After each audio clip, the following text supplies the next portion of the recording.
side and the New World Order on the other. And every one of you out there counts, needs to be involved in this fight like nothing you've been involved with before, because this is life and death.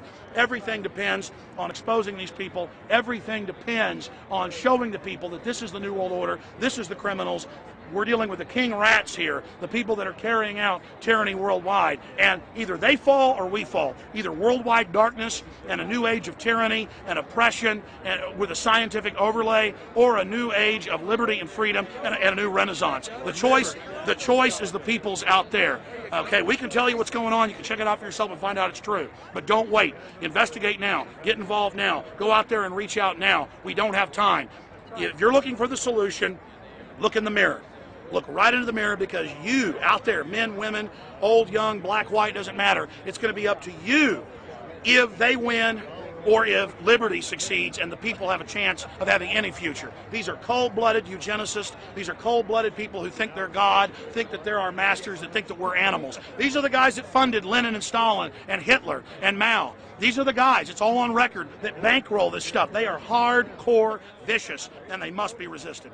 Up until about the Kennedy assassination and the beginning of the war in Vietnam, the United States is a very powerful engine for world progress. It's the assassinations, the Kennedy assassination, and the others in the 1960s, the beginning of the Vietnam War, and the beginning of the absolute domination of the Wall Street group over every other interest. Nobody else counts except the Wall Street money masters. That has now made the United States into no longer a force for progress, but something very different, often a force for destruction in the world. That doesn't need to remain that way.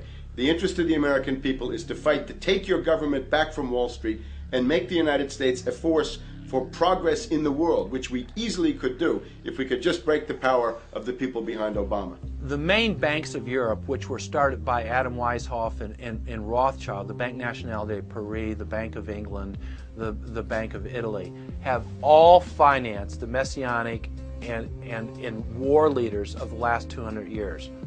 Napoleon, Lenin, Stalin. They backed Adolf Hitler. They backed Franklin Delano Roosevelt.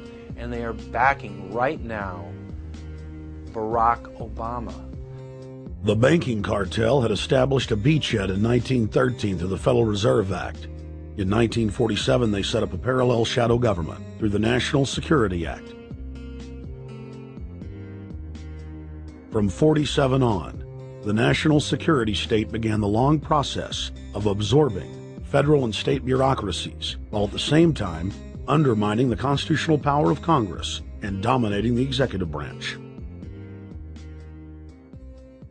By controlling the issuance of currency and credit, the private Federal Reserve was able to buy up most of the Fortune 500. And if a company wouldn't sell, the bankers would unleash federal regulators to run them out of business.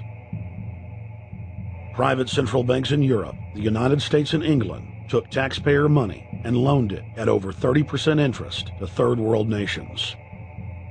The bankers would then bribe the leaders of those countries not to pay back the loans. Their third world puppets would sign agreements stating that when the country defaulted, the banks would be given all the natural resources and infrastructure of the once sovereign lands. But worst of all, the countries would pledge future taxes paid by the people in perpetuity as profit to the private banks.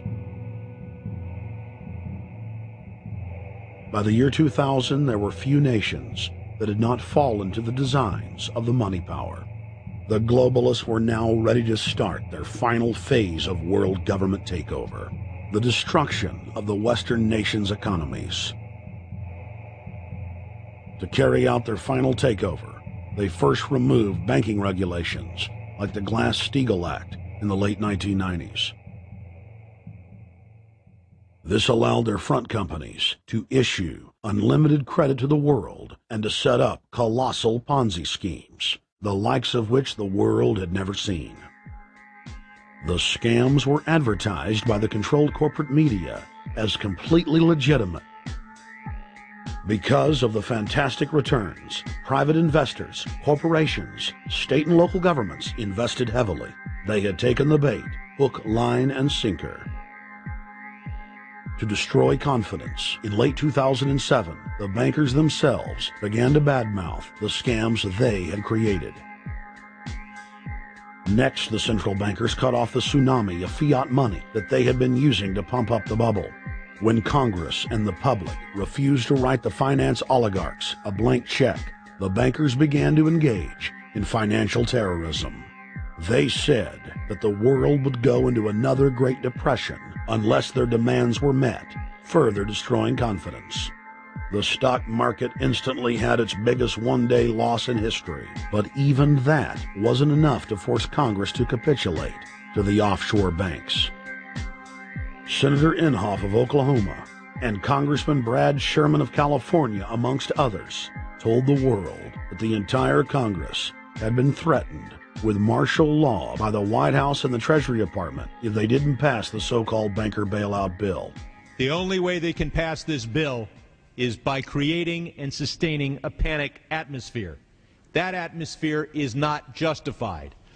Many of us were told in private conversations that if we voted against this bill on Monday, that the sky would fall, the market would drop 2,000 or 3,000 points the first day, another couple thousand the second day, and a few members were even told that there would be martial law in America if we voted no.